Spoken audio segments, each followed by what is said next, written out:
Hey guys, Ellie and Megan here.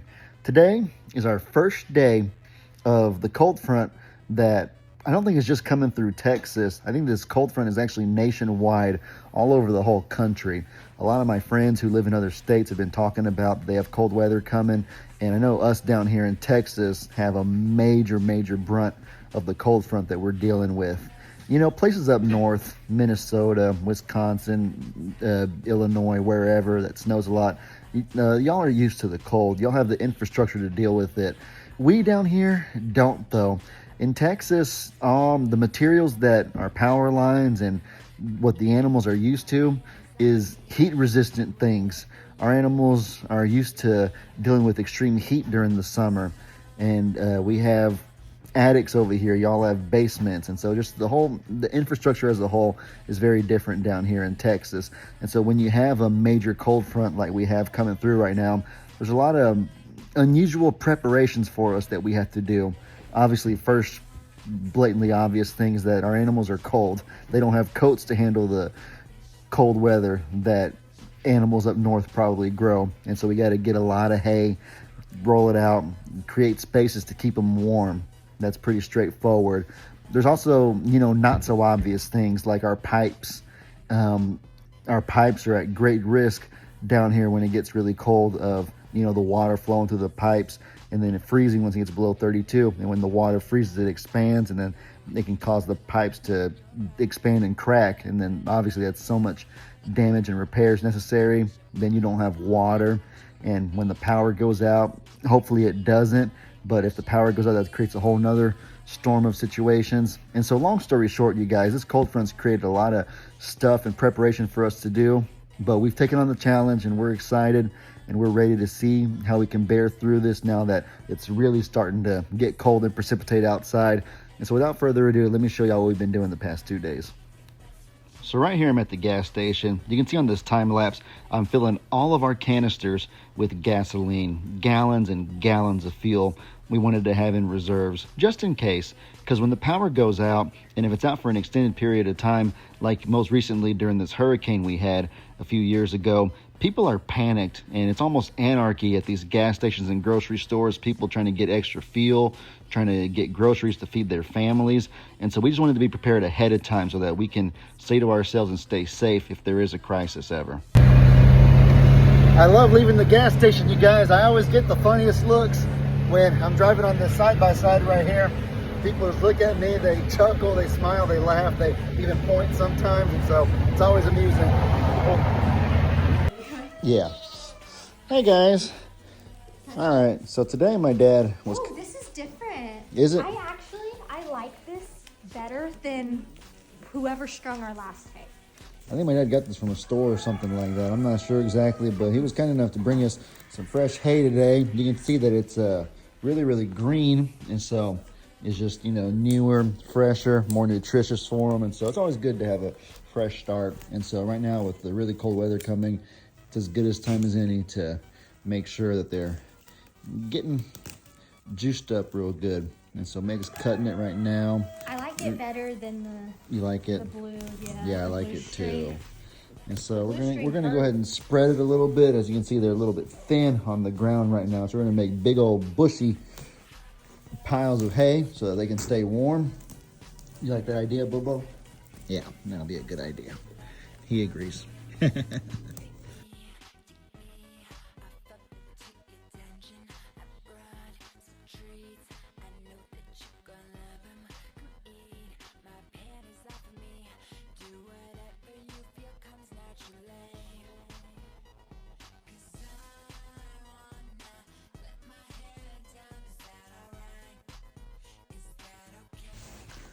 So another way Meg and I are trying to be strategic for the goats and for the dogs and everybody is that this direction is south and this direction is north.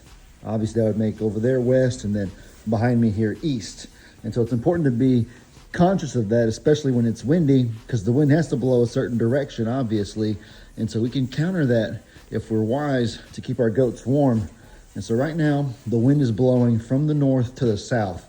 And so that means it's blowing from that way over this way right here. And so what we've done to hopefully counter that is we have to leave, you know, one door open. We can't just close them in entirely. We need to be able to have good, sufficient airflow, but we don't want them to have a bunch of cold air blowing in here, freezing their butts off either. So what we've done is we've closed this door entirely right here so that all the wind blowing from this way is smacking against the door, against the wall right there. And so over here, where there's no air blowing this way, is the side we left open so they can get good, cool airflow, but not freeze their butts off, if that makes sense. And so this picture, if it was the opposite, if we didn't think about that and you just, like, I don't know, just close that one. Like, let's say we were trying to do the right thing, but we just didn't do it wisely. Let's say we just close that one and then close and open this one without even thinking. Then we have all the cold air blowing in here.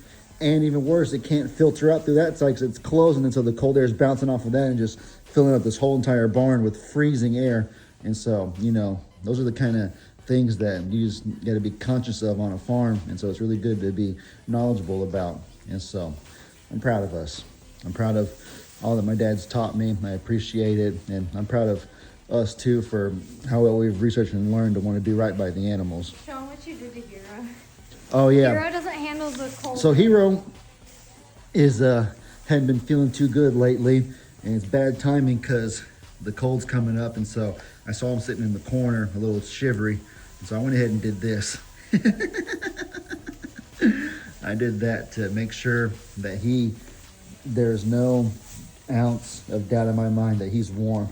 There's no way he can possibly shiver or be cold right there. I put a whole mountain of hay on top of him to make sure he stays warm. All right, so right here is our well, and then down here is our pipe that connects the well to the water hose right here, which is how we give water to the animals in the pasture so they can stay hydrated. Of course, everybody needs water. And the pipe also runs a different direction into our house, supplies our house with water. And so with the cold coming, we have this heat lamp here just to keep everything warm. We don't want to get it too close to catch anything on fire. There's wood right here after all. So we just have a good safe distance to keep everything warm but not overheat it. And there's a little bit of insulation right there covering the switch that turns the pipe on and off. So as you can see, the chickens up there are going to be just fine. They are well out of the wind. They have their good shelter. Let me show you guys in here. This is our other well house. It's pretty special what we have in here.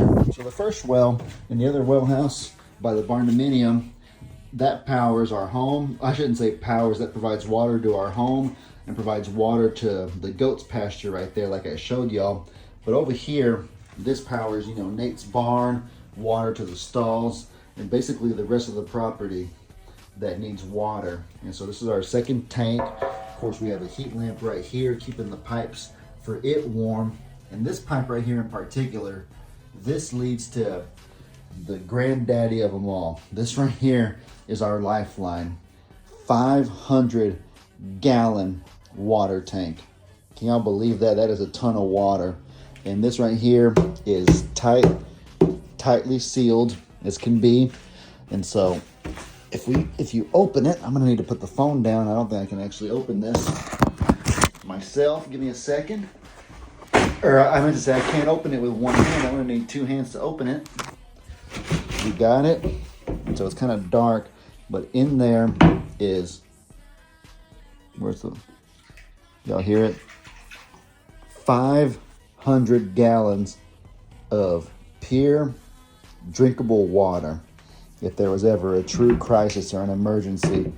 Because of the fact that it's sealed, it's not going to spoil or get contaminated. No bugs or anything like that going to live in there. And so this is our lifeline if the power went out for an extended period of time or if there was any serious problems. And so this right here is just stuff that we really, really want to take care of and do right by in the midst of this potential storm. So we gave the pigs a pretty big mountain of hay right here, as you can see. Can y'all tell? Does it show on the video? Anyways, Wilma's digging through it right now. She's gonna create her own little tiny cave in there and get warm. And so all the animals are gonna have hay and be nice and warm through this little crisis. Let's hope it's not a crisis. Oh, she's already, yeah, look at that. Wilma, you so comfy, baby. Just had some good hay, baby. You created your own little hole right there. What a good girl. You know, I'm a little bit nervous about this. I don't quite have the relationship with you that you have with Mom, with Meg, of course. But I still love you a lot. Libby, you want to come sit with Wilma? You want to come see y'all's new little hay pile? Oh, yeah. It's going to be nice for y'all. So Maisie Moosey is trying to convince Mom to let her stay outside during this crazy storm that we have coming. But I don't think Mom's too fond of that idea. Right, baby? Honestly, all Mom is asking for is if Moosey wants to stay outside is that she chooses to be warm, and if she chooses to stay inside, that she chooses not to take that out on us. Oh yeah, because if she stays inside, she'll be stuck inside for a while. When she gets cooped up, the damage she causes in the house Is she's a pig. I'll put it that way, a typical piggy. She's not so much a little dog anymore. She still kind of is, but she's growing into being a piggy. She stays outside a lot more now. She has been staying outside a lot more. There's all the hay in the world you could want, Maisie. So we get the dogs eating. Here's Phoebe in her stall, eating her food before the weather comes. Want to make sure they're good and nourished. Rooster's eating good as well. Good food, buddy. I got a good mixture. Oh yeah, look at that. All right, ladies and gentlemen, we just finished. Are you okay, baby? You're stumbling.